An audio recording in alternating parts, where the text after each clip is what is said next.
अब ये हो गया थीटा। तो यहां पर स्लोप, अच्छा स्लोप का एक और नाम बता देता हूं, ग्रेडियंट। क्योंकि कि अभी हम y और x के ही टर्म्स में चल रहे हैं, इसलिए अभी हम प्योर मैथमेटिकल लैंग्वेज यूज कर रहे हैं। ग्रेडियंट या स्लोप ये मैथमेटिकल टर्म है और रेट जो है वो फिजिकल टर्म है। रेट जब x एक्सिस पर टाइम हो तो वो रेट बन जाता है, और अगर x एक्सिस पर डिस्टेंस हो यानी x ही हो तो फिर वो ग्रेडियंट ही रह जाता है।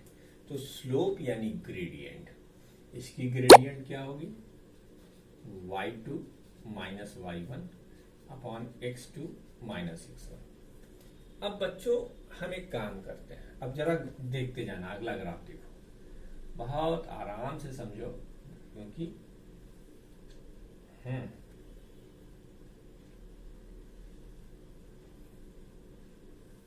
अगला ग्राफ देखो, x, यही चीज हमने बनाई है, यही चीज बनाई है हमने, कुछ नया नहीं करेंगे, बस एक चीज करेंगे। अच्छा, दो लाइन को, दो पॉइंट को किसी कर्व के, चाहे वो सर्कुलर शेप का हो या किसी भी शेप का हो, बस लीनियर हो, तो दो पॉइंट को मिलाने वाली जो लाइन खींची जाती है उसे तुम कॉर्ड कहते हो। क्या कहते हो, कॉर्ड। ये इसकी सबसे लंबी कॉर्ड होगी। अब अगर ये पॉइंट यहां होता तो ये कॉर्ड यहां होती, ठीक है। ये पॉइंट यहां होता और ये पॉइंट यहां होता तो ये कॉर्ड यहां होती, और अगर ये एक पॉइंट हो जाता तो फिर ये कॉर्ड आखिरी कर्व को टच करती हुई जाती। क्या बच्चों ये इसके सिमिलर है? अब यहां से तुम्हें एक रिजल्ट समझाऊंगा। रिजल्ट क्या है, x1 y1 x2 y2। इसकी भी स्लोप निकालनी है हमको, इसकी भी स्लोप निकालनी है थीटा। ठीक है बेटा, ये देखो ऐसे ही आ गया ना। यहां पर जो हम समझाना चाहते हैं वो ये कि दो पॉइंट को, किसी कर्व के दो पॉइंट को ज्वाइन करने वाली लाइन को हम कॉर्ड बोलते हैं, और अगर वही पॉइंट सर्कमफेरेंस पे पहुंच जाए यानी आउटर कर्व के पॉइंट पर पहुंच जाए तो फिर उसे हम टेंजेंट कहते हैं। तो जब तक पॉइंट दो तब तक कॉर्ड, जब पॉइंट एक तो टेंजेंट। तो इसका मतलब tangent is the limiting case of the chord. Tangent क्या होता है, लिमिटिंग केस होता है कॉर्ड का। तो ये लिमिटिंग केस कब बनेगा, अब यहां पर हमें m की वैल्यू ये लिखनी पड़ेगी, m यानी स्लोप, m यानी स्लोप।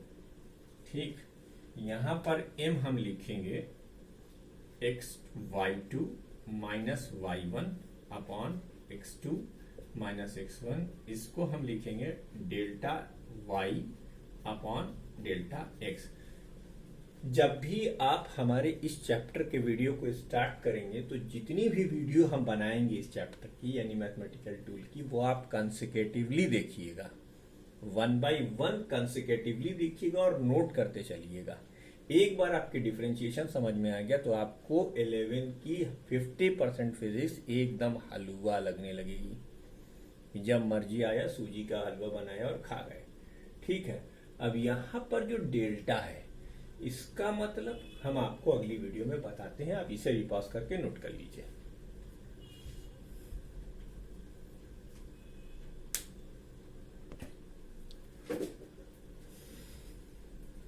अब फिजिक्स के पहले 3 डेल्टा का मतलब समझ लो। ये भी डेल्टा है, ये भी डेल्टा है और ये भी डेल्टा है। इन तीनों का नाम क्या है बेटा, इन तीनों का नाम है डेल्टा। लेकिन इन तीनों डेल्टा का मतलब है अलग अलग। ठीक, इन तीनों का मतलब है अलग अलग। ये बताता है फाइनाइट स्मॉल चेंजेस को, फाइनाइट स्मॉल चेंजेस। ये डेल्टा बताता है infinite small changes. Infinite small changes, और ये बताता है इनफाइनाइट स्मॉल चेंजेस पार्शियली, एकदम clear cut infinite small changes partially. एक चीज और समझ लो, जीरो होना और टेंड्स टू जीरो होना, इन दोनों में भी बड़ा फर्क है, इन दोनों में भी बड़ा फर्क है। इस तीर का मतलब होता है टेंड्स टू, क्या मतलब होता है? Tends to.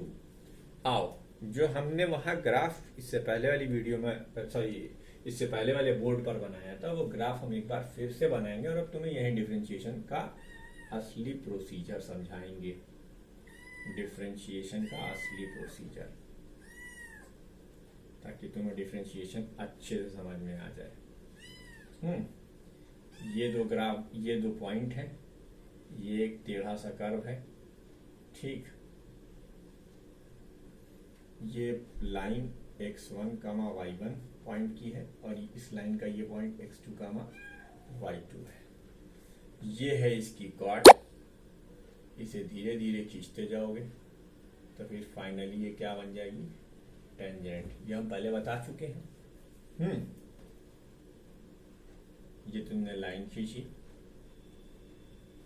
ये लाइन खींची, ये थीटा हो गया, इसे तुम लिखते हो y2 माइनस y1, इसे तुम लिखते हो x2 माइनस x1, ठीक।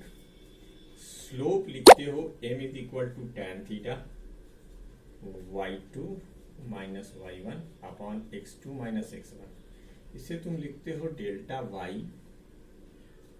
Upon delta x।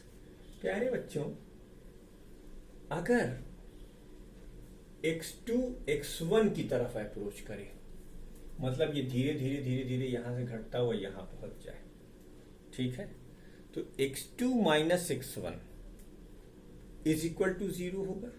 लेकिन चूंकि x2 x1 की तरफ अप्रोच कर रहा है, एक्चुअली पहुंच नहीं पा रहा है, देखो बीच में ही रुक जा रहा है, इसलिए इसको हम ऐसे भी लिख सकते हैं, लिमिट कहां तक पहुंच सकता है x2, यहां तो शुरू होगा यहां खत्म, यानी x2 minus x1 tense to 0, 0 हुआ नहीं था ना, टेंस टू था 0। जब x2 x1 की तरफ अप्रोच करेगा तो अल्टीमेटली y2 भी y1 की तरफ अप्रोच करेगा। तब देखो हमने क्या लिखा, delta y upon delta x, इसी को हम लिखते हैं d by d x of y।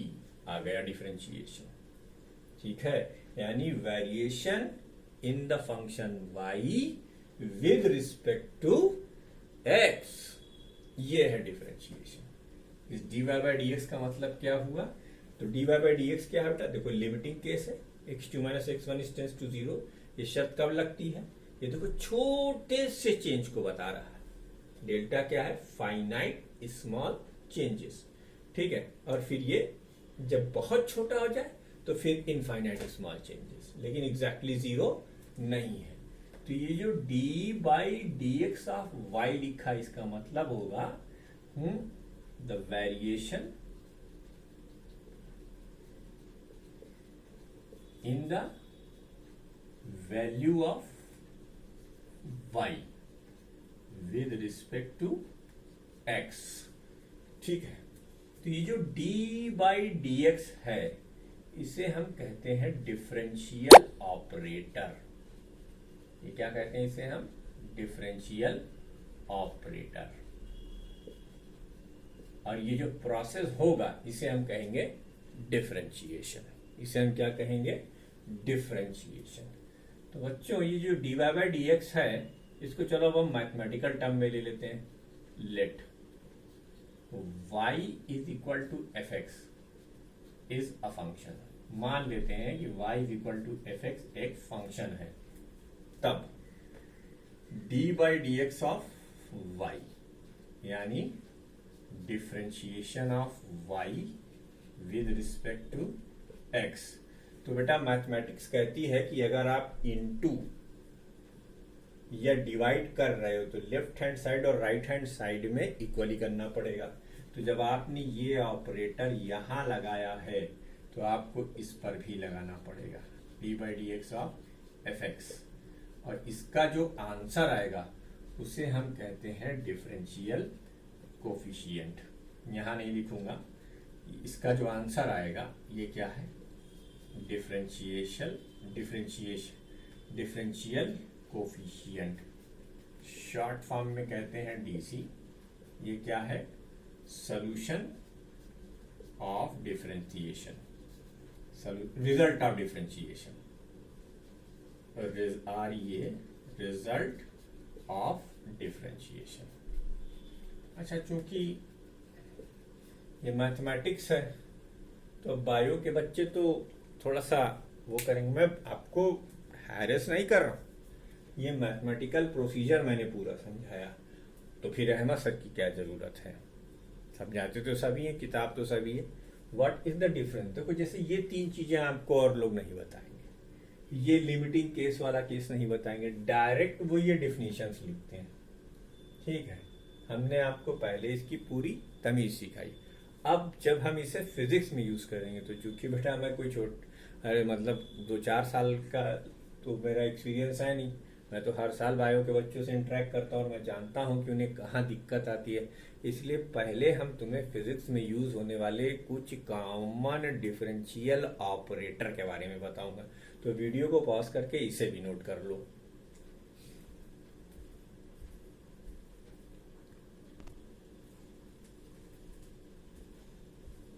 अब यार एक बात बताओ, तुमने 9th 10th में 2 फार्मूले जरूर पढ़े होंगे।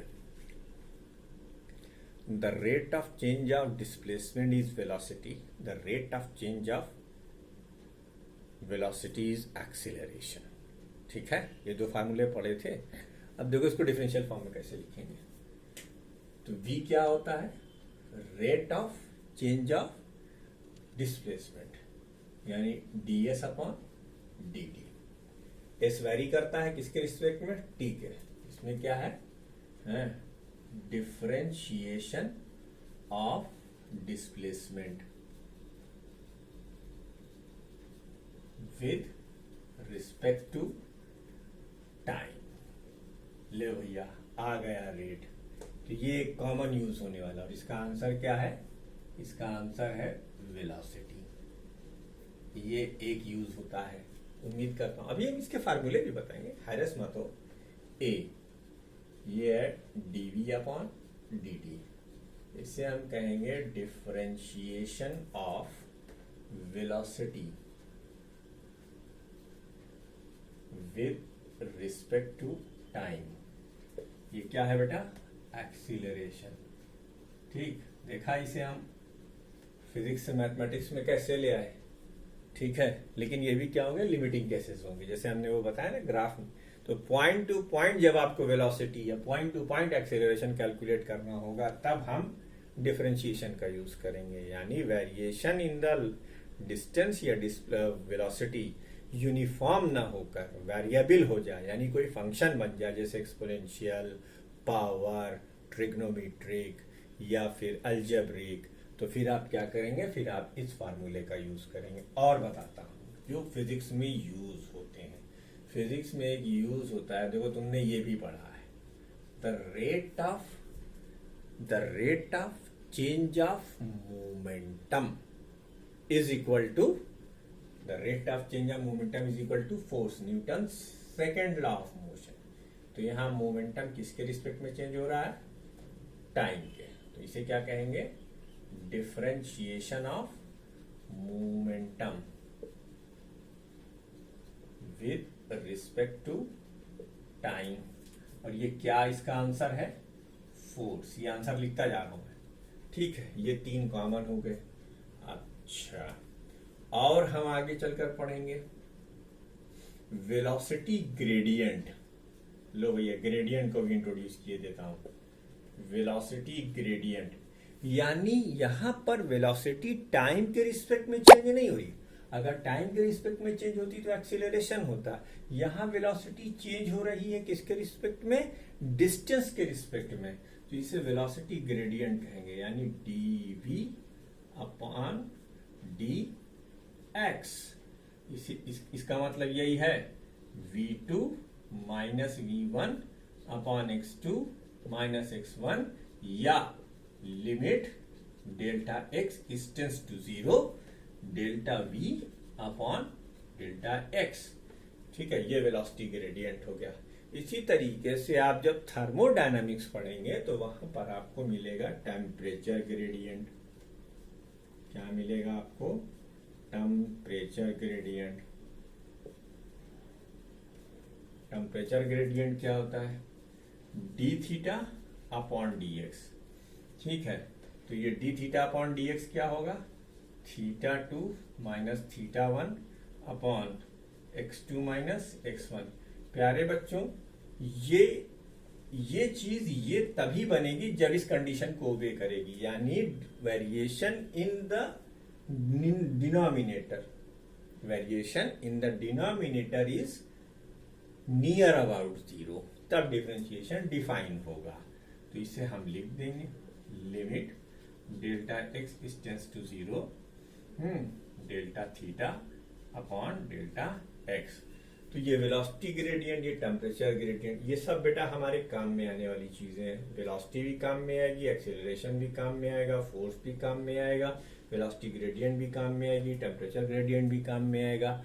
ऐसे ही आपके पास एक और क्वांटिटी है रेजिस्टेंस ग्रेडियंट। रेजिस्टेंस ग्रेडियंट, जब भी कोई फिजिकल क्वांटिटी डिस्टेंस के रिस्पेक्ट में चेंज करेगी तो वो ग्रेडियंट, और जब भी कोई फिजिकल क्वांटिटी टाइम के रिस्पेक्ट में चेंज करेगी तो फिर वो रेट। ये तीनों रेट हैं, ये तीनों ग्रेडियंट हैं। ठीक है, इसे हम लिखेंगे dr अपॉन dx, यानी r2 minus r1 upon x2 minus x1, यानी limit delta x tends to 0 delta r upon delta x। बच्चों ये चीज यहां भी लिख देते हैं, थोड़ी सी जगह लगेगी लेकिन आपको क्लियर रहेगा।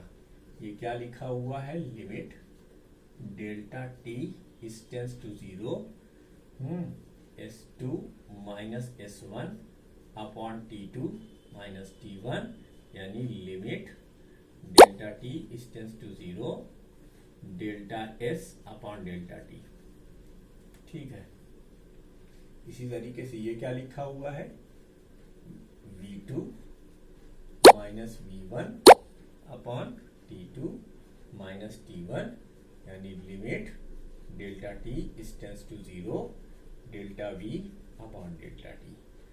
ठीक, इसी तरीके से ये p2 minus p1 upon t2 minus t1, यानी limit delta t tends to 0 delta p upon delta t।